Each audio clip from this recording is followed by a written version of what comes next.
자, 형님들. 제가 오늘도 퀴즈 하나 내볼게요. 전 세계 100개 이상의 나라에서 매년 수천만 명이 감염되는 바이러스 질환이 있는데요. 2024년 한 해에만 WHO에 보고된 확진자 수가 1,400만 건을 넘었어요. 근데 지금까지 전 세계에서 승인된 치료제가 단 한 개도 없는 상황이에요. 그래서 아직까지 치료 방법이 뭐냐면요. 바로 해열제예요. 열을 내려주는 거 말고는 아무것도 할 수 있는 게 없거든요. 이게 어떤 병인지 아시나요? 네, 바로 댕기열이에요. 댕기열은 모기가 옮기는 바이러스 감염병이에요. 동남아시아, 중남미, 아프리카 등 100개 이상의 나라에서 유행하는데 지금 이 순간에도 치료제가 없거든요. 근데 형님들, 지금 한국 바이오 기업이 베트남에서 이 댕기열 치료제 임상을 시작했어요. 베트남 보건부 차관이 직접 임상 개시 행사에 나왔어요. 그리고 이달 초에 첫 환자 등록도 완료했어요. 이 회사가 어딘지 아세요? 바로 현대바이오예요. 오늘 제가 이 얘기를 처음부터 끝까지 다 해드릴게요. 듣기만 해도 돈이 되는 이야기 지금 바로 시작할 건데요. 본격적인 내용 시청 전에 구독과 좋아요 그리고 하이프까지 꼭 부탁드리겠습니다. 자, 먼저 현대바이오가 어떤 회사인지부터 얘기해드릴게요. 정식 명칭은 현대바이오사이언스인데요.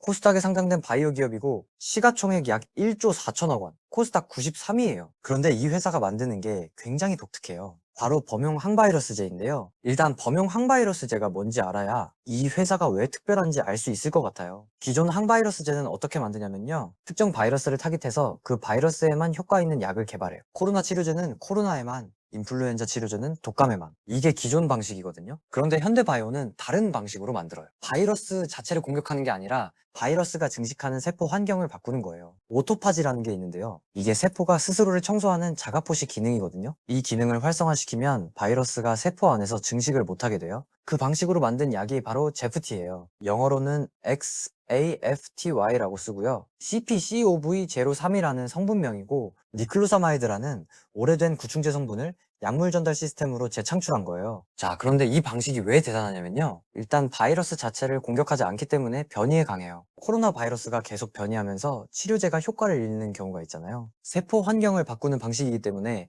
바이러스가 어떻게 변이해도 효과를 발휘할 수 있거든요. 그리고 하나의 약으로 여러 바이러스의 효과가 있고요. 세포 실험에서 코로나19, 댕기열, 엠폭스, 에이즈, 지카, 에볼라 등 16개 계열 33종 바이러스의 효능이 확인됐어요. 그래서 범용 항바이러스제인 거예요. 하나의 약으로 여러 바이러스 감염병을 다 막겠다는 거거든요. 자, 여기까지 내용 정리해 볼게요. 기존 항바이러스제는 하나의 약으로 하나의 바이러스만 치료하지만 현대바이오의 제프티는 하나의 약으로 여러 바이러스를 동시에 공략할 수 있다. 그리고 이게 뭐 연구 결과가 어쨌네 하는 실험실 얘기가 아니라 지금 실제로 임상이 돌아가고 있거든요. 자, 그럼 형님들 댕기열 시장 얘기를 해드릴게요. 댕기열이 얼마나 큰 시장이냐면요. WHO가 2024년에 발표한 내용을 보면요. 2024년 한 해 전 세계 100개국 이상에서 댕기열이 보고됐고 보고된 확진자만 1,400만 건이 넘었어요. 전례 없는 수준으로 확산됐다고 WHO가 직접 밝혔어요. 2026년 들어서도 계속 증가하고 있어요. 베트남 혼자서 2026년 들어 3만 1,927명의 환자가 발생했고 전년 같은 기간 대비 2.2배가 늘었어요. 베트남 보건당국이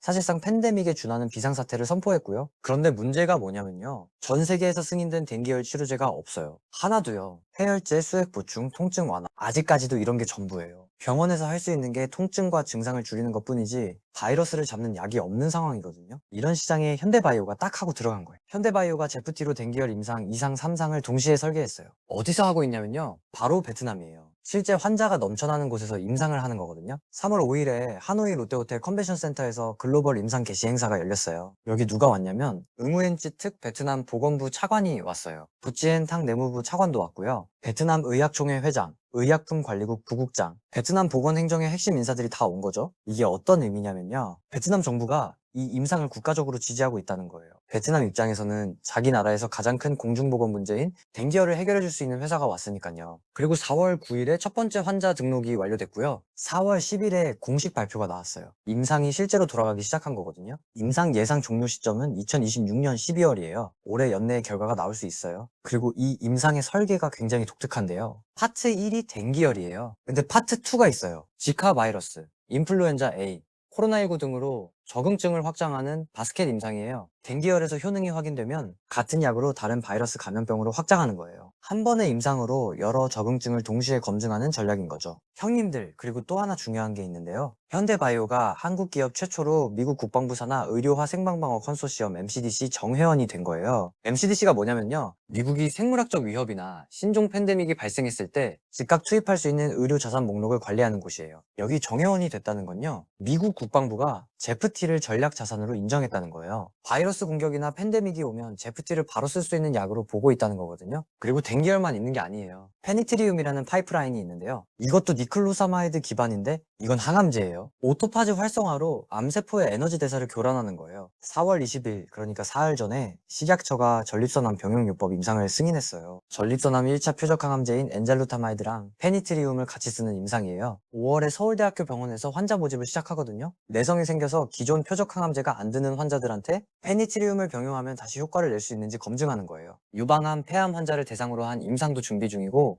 류마티스 관절염에 대한 임상 연구도 국내외로 추진할 계획이에요. 자, 그럼 주가가 어떻게 됐냐면요. 3월 5일 베트남 임상 개시 행사 다음 날인 3월 6일에 상한가를 쳤어요. 플러스 29.97% 상승했고요. 4월 10일 베트남 첫 환자 등록 완료 소식에 또 급등했어요. 4월 15일에도 플러스 8.45%가 올랐고요. 52주 전과 비교하면 주가가 크게 올라 있는 상태거든요. 시총 약 1조 4천억 원이에요. 하지만 형님들, 냉정하게 리스크도 살펴봐야겠죠? 소중한 돈이 걸린 문제니까요. 첫 번째 리스크는 매출이 없는 임상 단계 회사라는 거예요. 2025년 매출이 35억 원이에요. 영업이익은 마이너스 182억 원, 당기순이익은 마이너스 221억 원이에요. 회사가 계속 돈만 쓰고 있는 거예요. 임상이 끝나고 허가를 받고 실제 판매가 시작되기 전까지는 이 구조가 계속되거든요. 두 번째는 임상 결과의 불확실성이에요. 지금 베트남에서 임상이 돌아가고 있는데 결과가 어떻게 나올지는 아무도 모른다는 거죠. 임상이 성공해야 허가가 나오고 허가가 나야 약을 팔 수 있지만 실패하면 주가가 급락하는 구조라는 거죠. 세 번째는 댕기열 치료제 경쟁이에요. 현대바이오만 댕기열 치료제를 개발하는 게 아니라 일본 시오노 기제야 미국 MSD도 후보 물질을 탐색 중이에요. 현대바이오가 임상 진도가 앞서 있다는 평가가 있지만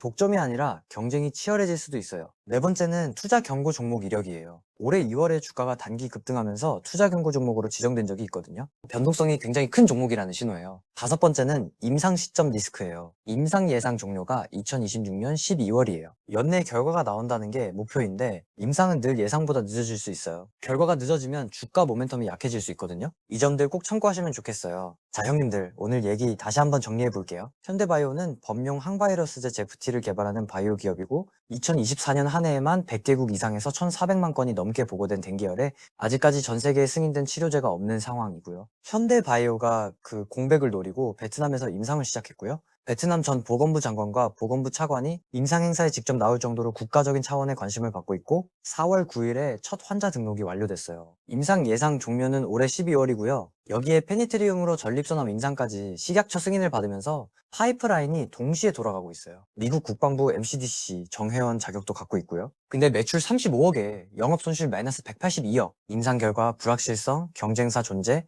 투자 경고 이력도 무시하면 안 됩니다. 자, 이 리스크들을 알고 보시는 것과 모르고 보시는 건 완전히 달라요. 임상 결과가 올해 연내에 나오는 게 이 종목의 분수령이에요. 내 소중한 돈을 어디에 놓을지는 형님들이 직접 결정하셔야 해요. 아시겠죠? 오늘 얘기가 투자하시는데 조금이라도 도움이 됐으면 좋겠어요. 다음에 또 유용한 얘기 가져올게요. 안녕!